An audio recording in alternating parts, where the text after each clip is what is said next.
Halo sahabat YouTube, kembali lagi di channel Made in Lombok, channel yang memberikan inspirasi dan membahas hal-hal yang menarik di sekitar kita. Jadi sahabat YouTube, pada pagi ini sebelum kita memulai aktivitas, sebaiknya kita ngopi dulu ya. Nah,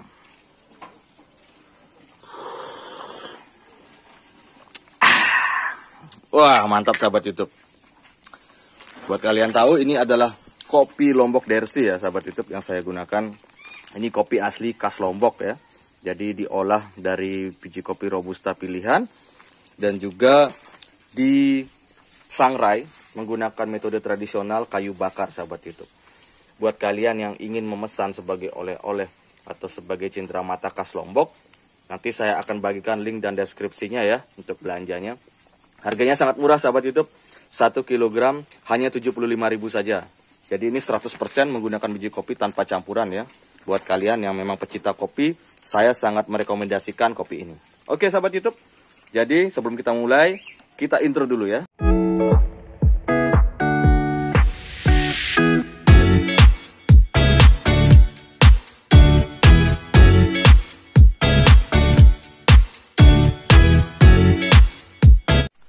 Ya sahabat YouTube, jadi pagi ini sahabat YouTube, kita akan membahas sedikit materi yang memang menarik sekali ya. Jadi sahabat YouTube, mengenai jarak tanam vanili dan berapa jumlah sulur yang mampu kita buat ataupun berapa jumlah sulur produksi yang akan kita siapkan pada satu tajar. Jadi pertanyaan itu seringkali saya jumpai di kolom komentar. Nah pagi ini sahabat YouTube, saya sudah bersama Bapak Dewa. Bapak Dewa ini petani senior ya yang memang mengembangkan vanili. Jadi pagi ini rutinitas Pak Dewa seperti biasa, kalian bisa lihat menyiram tanamannya ya. Jadi banyak sekali selain mengembangkan tanaman vanili, Bapak Dewa ini juga mengembangkan beberapa tanaman hias seperti alokasia ya. Kalian bisa lihat sendiri, ini banyak sekali tanaman alokasianya. Ya sahabat YouTube, halo Pak Dewa, selamat pagi Pak Dewa. Pagi. Ya, wah rutinitasnya padat sekali nih Pak Dewa. Pagi ini apa ada kegiatan untuk mengawinkan bunga vanili ya di bulan September nih ya? Bulan sekarang, bulan polinasi ya. Ya sahabat YouTube, ini pagi ini kalian bisa lihat ya mataharinya masih tinggi, belum tinggi sekali. Ini pukul 7 lebih ya. Kalian bisa lihat bunga vanilinya baru keluar dan bermekaran kencang sekali ya. Ini Pak, untuk mengawinkan bunga vanili ini setiap hari itu terus berlangsung ya. Sekarang di bulan September. Bagusnya pagi jam 7 kan bagus sekali. Pagi hari jam 7. Buat kalian yang ingin tahu bagaimana mengawinkan bunga vanili ya, begini caranya.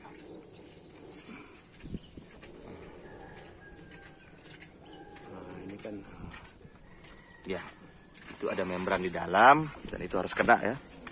Ya Pak Dewa, sedikit saja Pak Dewa. Kemarin di beberapa kolom komentar itu saya menemukan banyak sekali atau beberapa pertanyaan ya yang membahas tentang jarak tanam vanili dan juga membahas tentang bagaimana sulur produksi yang disiapkan pada satu tajar. ya, ini Nah. contohnya kayak gini dah. Nah, Kan banyak bunganya nih. ya, jadi ini tanaman ini satu sulurnya berapa keluar bunga nih Pak Dewa yang pagi ini ya? Ini kan 1, 2, 3, 4, 5, 6, 7 di dalam 7 ya, berarti ada sekitar 7 sulur ya Pak Dewa ya? telur. Kalau agak jarang ya lebih bagus. Oh, berarti jarak tanam vanili itu direkomendasikan agak jarang ya? Ya sekitar kurang lebih dari sini ke sini 1 meter lah. Obat dari satu tajar dengan tajar lainnya itu 1 meter atau 1,5 meter? Enggak, yang kesananya baru 1,5 meter. Oh, yang ke belakang tuh 1,5 meter, yang ke samping ini 1 meter ya? Dari sini ke sini 1 meter. Oke, dari samping Ini kan bikin gang. ya, ini jarang Ini jarak. 1,5 meter Oke. minimal. Berarti jarak dari ke sini antar gang itu 1,5 meter, untuk menyamping itu 1 meter ya minimal ya. Ah Pak Dewa, sedangkan untuk persiapan Pak Dewa, bisa kita lihat kan jarak antar samping tanaman itu kan 1 meter Pak Dewa. Ya, ya.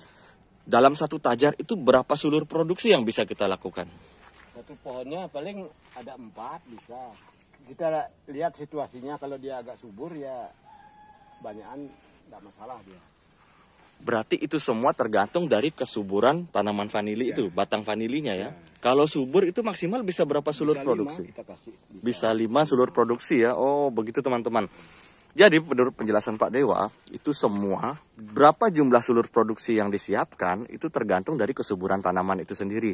Apabila tanamannya subur, kalian bisa membuat 5 sulur produksi. Tapi kalau dia layu Pak Dewa atau kurus lah bisa dibilang. Kalau kita kurus, ya, nanti hasilnya jelek dia. Oh jelek, berarti disarankan 1 atau 2 gitu? Ya 1 atau 2 lah. Nah ini kan tajarnya besar ya. Nah, ini tajarnya besar. Ini kita bisa awalnya kan 3 kita kasih, sini 1, sini 1, sini 1. Oh pada awal penanaman ini 3 bibit ya, 3 seperti bibit, itu. Ya, gitu. 3 bibit kira-kira panjangnya berapa? Kalau panjangnya sih makin panjang makin bagus. Oke. 3 bibit kemudian naik ke atas, berarti Bapak sudah mempunyai 3 sulur produksi ya. Pada saat itu turun. Ya. Nah, kemudian menggunakan teknik air mancur yang tadi itu, berarti itu bisa 2 kali ya dapatnya sulur produksi dalam 1 tahun. Ini di daerah ketinggian 8 meter, cocoknya kita sistem air mancur pakai cocok. Kalau sistem gulung gitu nanti panjang 4 meter aja sudah tidak kuat, dia tidak mampu. Oke, berarti yang bagus untuk daerah panas menggunakan sistem air mancur ya. Mancur dia. Kalau sistem daerah dingin ketinggian itu masih bisa dia kan, karena embunnya kan banyak di sana. Oke. Sedikit saja Pak, seperti yang tadi Bapak jelaskan, ketika Bapak menanam di Tajar Mati ini, pada awalnya kan menggunakan 3 bibit ya. Iya. Kemudian selang 1 tahun Bapak sudah mendapatkan 3 sulur produksi yang turun ke bawah. 2 tahun kemudian, anggap saja sudah berbuah ya, 3 sulur itu keluar bunga, dilakukan stressing, kemudian keluar bunga. Nanti kan yang sudah keluar bunga itu, nanti kan ada serapnya ke sini. Ya, itu namanya sulur batang sulur persiapan ya. Sulur persiapan ini kan 1 tahun kemudian turun lagi menjadi sulur produksi. Berarti dalam 2 tahun itu yang 1 tajar kita tanam 3 itu mendapatkan 6 ya sulur bisa gini. Bisa jadi 6 ya. Bisa jadi 6 dia gitu. Asal sudah kita naik, turunkan di sini pasti keluar dia. Berarti tapi untuk menunggu proses stressing itu lebih baik ditunggu 1 tahun atau 2 tahun ya. Iya. Lebih bagus ketika batang vanilinya ini sudah cukup dewasa ya. Jadi begitu sahabat YouTube, keterangan Pak Dewa, untuk memaksimalkan jumlah sulur produksi pada 1 tajar itu tergantung dari kesuburan tanaman itu sendiri. Nah, kesuburan tanaman itu sendiri sahabat YouTube bisa dipraktekkan atau bisa dilihat dengan penerapan jarak yang bagus. Ini contohnya kan, ini sebenarnya ini kan sulurnya agak batangnya segini kan. Ya. Ini 1 batang ini, tapi kita mendapatkan bunga 1, 2, ini sulur 3. Oh, berarti ini dalam 1 batang Bapak dapat menghasilkan 3 sulur produksi ya, di sini. 3. Dan ini berbuah 3 ya. Nah, untuk tahun ini kan berbuah 3 Pak di musim ini. Ini kan banyak sekali ketiak-ketiak yang belum keluar bunga ya Pak. Nanti ini ditunggu saja apa bagaimana? Tahun depan bagus dia. Oh, tahun depan akan bagus. Tapi ketiak yang sudah keluar bunga ini tidak mungkin keluar lagi ya. Nah, seperti ini kan modelnya ada 1 potong di sini. Oh, berarti untuk stressingnya besok di sini ya? Nah, di sini naik dia nanti kan. Ini potong aja. Tapi seandainya Pak, ini kan turun nih. Ternyata bukan di sini yang keluar bunga ketiaknya di sini. Kita potongnya di mana? Biarin dia. Oh, biarkan saja. Ini kan ada kalau di sini di sini keluar, ini kan masih banyak nih. Serap sperm masih banyak. Tidak usah dipotong. Oh, berarti kalau ini kan cuma 1. Ya cuma 1, disisakan potong saja ya. Potong aja. Oh, untuk stressingnya seperti itu metodenya. Kalau mayoritas lebih baik dipotong saja semuanya. Contoh kayak ini, nanti kan berbuah nih. Ya. Kita potong aja. Kebetulan dia mau keluar di sini kan kita buang 1, 2. Ini yang bagus nanti. Oh, berarti yang ke belakang tuh bagus untuk proses stressing ya. Nah, ini kan proses semua begitu. Nah, kayak ini. Ya. Nah, di sini dia keluar 1, 2. Berani aja kita buang di sini. Berarti sisanya sedikit sekali nih Pak yang keluar bunga di depan. Kan lanjut ke sini. Oke.